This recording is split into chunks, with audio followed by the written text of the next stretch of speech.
What's up, my beautiful people? I come to you today with a story so wild, so unheard of, so completely real that even the big shot writers in Hollywood itself couldn't write this shit up. Yes, yaar, I am talking about how a dark brown, goofy, nerdish, skinny kid from the dirtiest slums of Bombay rose up to become the absolute undisputed boss of the largest cyber fraud empire the world has ever seen. Now, if you check my official birth certificate, my name is Rajasthan Stotting. But on the dark web, deep within the glowing, humming servers of Microsoft, they knew me as Tatius Taylor, or simply Tootie Taylor. But you, my friends, you can just call me Raja, bro. Yeah. I am 36 years old now, sitting very comfortably. But let us rewind, yaar, right back to the very beginning of this beautiful madness. I was born and raised in the absolute most dangerous, dirty, overpopulated gangbang hood in Mumbai. Picture this, 9 of us crammed like sardines into a semi-bedroom apartment. I am talking about my parents, my 2 brothers, my 3 sisters and me.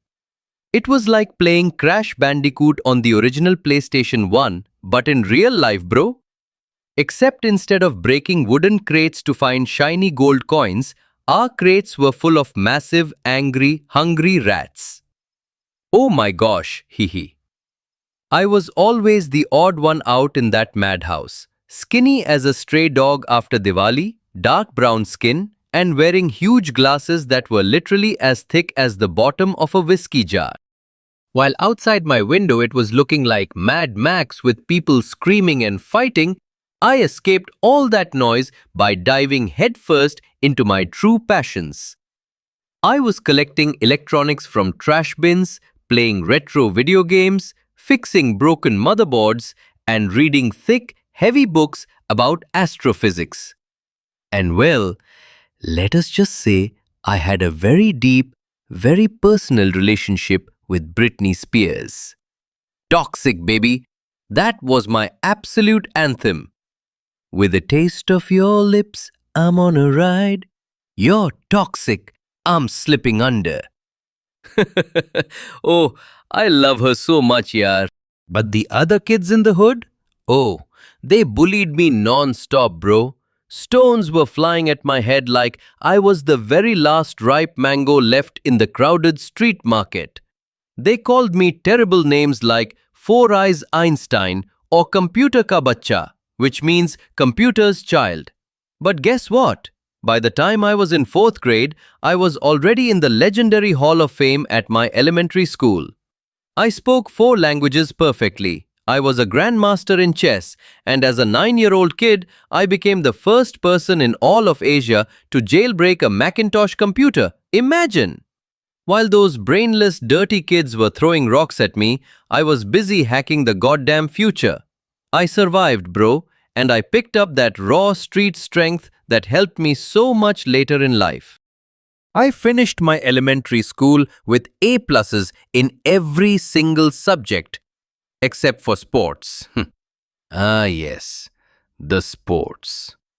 I once, accidentally, I swear, poked the eye out of our lesbian PE coach with a heavy cricket bat. It was pure self-defense, I swear, on my mother's delicious samosas.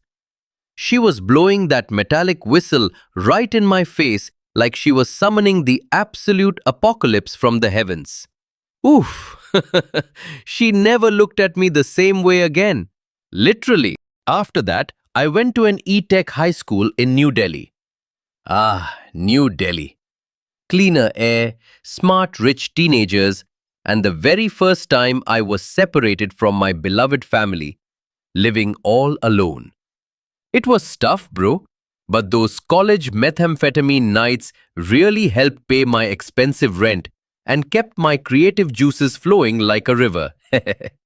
I will always be thankful to my hard-working parents who supported my nerdy dreams. My daddy still works in a smelly chicken factory, and my mom? She was a professional go-go dancer in a gay jazz bar. They worked so hard just to provide for their genius son. During high school, New Delhi was expensive, so I worked in a small electronics repair shop for exactly $1 per hour. But my boss loved me. I was repairing Walkmans, CD players, pirating music, fixing TVs, installing Windows 98 like an absolute boss, and unlocking Macintoshes faster than you can say the word jugaad. If you do what you love, it is never real work. Bam bam hard push.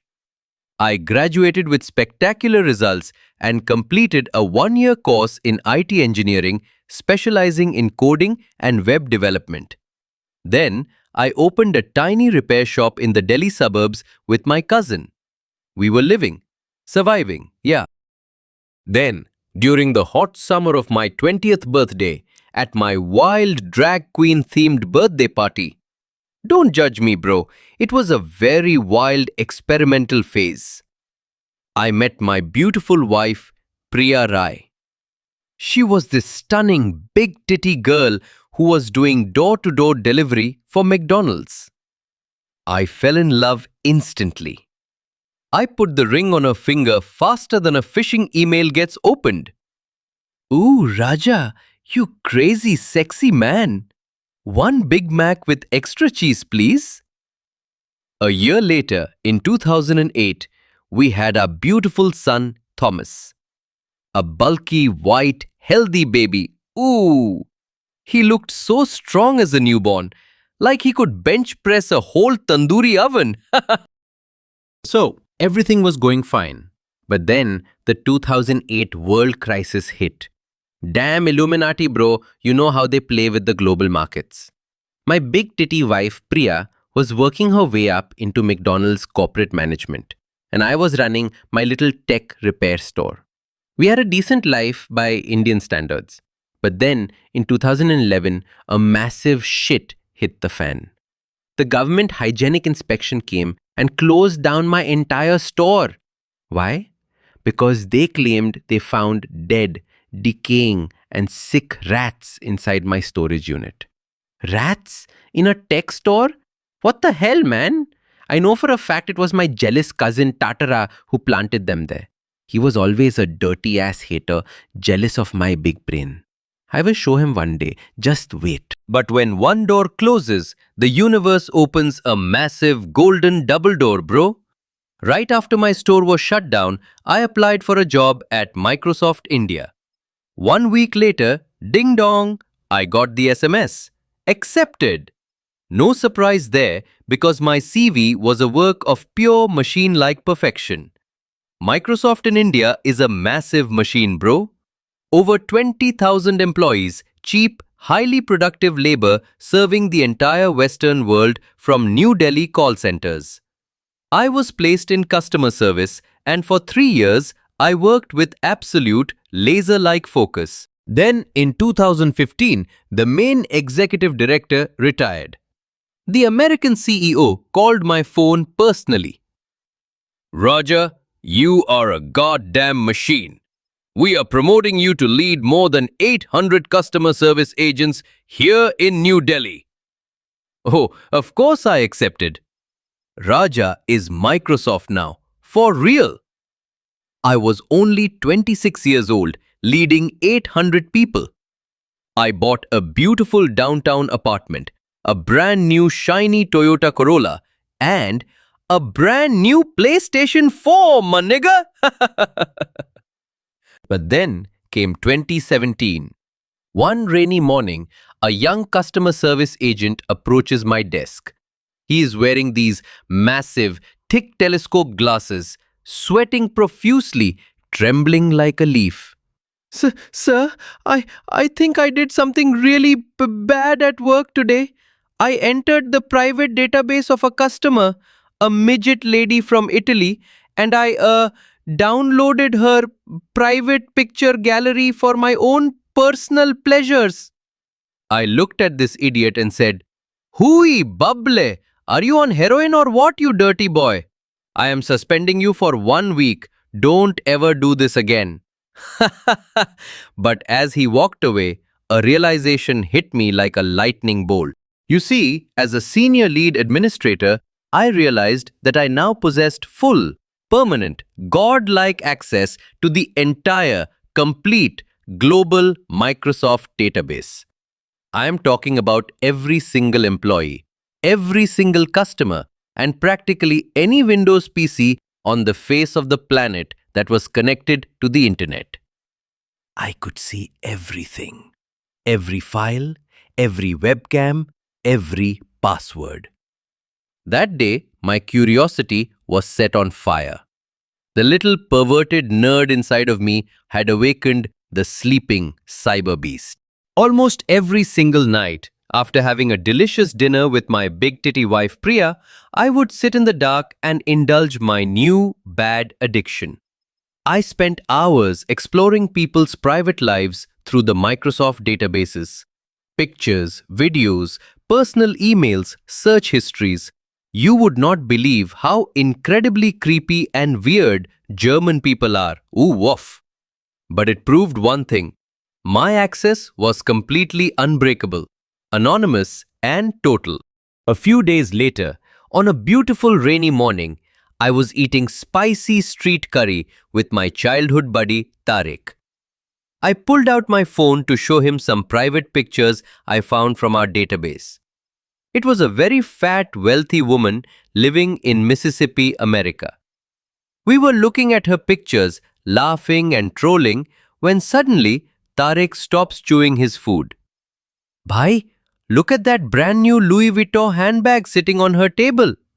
That bag alone costs more than $10,000, man. That single picture triggered a massive wave of greedy, burning anger inside both of us. I was working my ass off as a top-level guy at Microsoft, and I wasn't even making $10,000 in a whole year.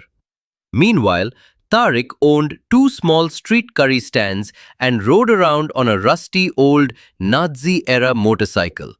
It was so unfair, bro. Since I had full access to her Windows PC, I decided to check her linked bank accounts and credit cards. I logged in, looked at the balance, and boom! That unemployed, redneck Mississippi cow had almost $500,000 sitting in her checking account. $500,000. We decided to do a small test. We used her saved credit card to purchase exactly 4 Amazon gift cards worth $500 each. Just $2,000. Would she notice? We waited. 2 weeks passed and nothing happened. I actually used my administrative access to turn on her computer's webcam to watch her. I felt like an elite CIA agent, haha ihihi, ah. She was completely clueless, sitting on her couch, drinking soda, and shopping online for massive, giant-sized Amish underwear. I swear, she was so fat, if she jumped out of an airplane, she would completely block the sunlight from reaching the earth. Even though the Mississippi cow didn't notice, I knew I couldn't keep doing this alone. I was still working at Microsoft, stealing small amounts here and there. 2 grand, 3 grand, 5 grand. It felt like 6 months of my normal salary in a single click. But I was terrified of getting caught, losing my family, and ruining my reputation. It was too risky to operate as a lone wolf. So, after a month of deep analysis, I asked my buddy Tariq to use his street connections to find some top-level professional cyberpunks. And in India, bro, finding criminals is easier than finding clean water. Hehe. 2 days later, Tariq knocked on my door. He brought his close associate, the undisputed boss of the largest online scamming network in the country. His name was Pablo. He was an average-looking 40-year-old Indian man with graying hair, a faded Rolling Stones t-shirt, and a very oily, thick mustache. He was the literal Pablo Escobar of cybercrime. He sat down on my sofa, we poured some vodka, and he spoke. Raja, mi amigo, you have the Microsoft gold mine, and I have an army of hungry termites. We will eat the rich Westerners alive. You find the fat cows, we do all the dirty phone work. We pay you $90,000 per USB of clean data. Deal? We clinked our glasses, snorted a few lines of cocaine, and sealed the perfect partnership. By the summer of 2017, we rented a massive, state-of-the-art office space in Delhi. To the public, we were a completely legitimate business, a fake online English teaching school for foreign kids. But behind the double-locked doors, we had 15 highly experienced cyber operators ready to strike. My job was simple. I would sit at Microsoft, research the database for filthy rich targets, download their entire digital profiles onto secure USB drives, and hand them to Tariq. Tariq would drive them directly to Pablo's office. And like clockwork, every single Friday, Pablo would deliver $90,000 in cash to my hands. I gave Tariq a sweet $2,000 weekly cut, and he was so happy you could see the joy shining in his greasy mustache. "Kukurikoo!" he would scream. We were completely unique, bro. Most stupid scammers call random people screaming over the phone or sending ghetto phishing links. Not us, bro. We already had their financial profiles, their passwords, and their money in our hands before they even knew we existed. We just transferred the funds into untraceable, clean accounts across the globe. We sent money to Panama, Bolivia, Siberia, Kyrgyzstan, Sri Lanka, Albania, Romania, and even Nigeria. We even laundered money through bank accounts in the Vatican. I swear, the Pope is totally dope, bro. We ran this beautiful machine for exactly 6 years, from the summer of 2017 to the summer of 2023. In just the first 3 years, I personally pocketed over $5 million. Pablo's office made even more.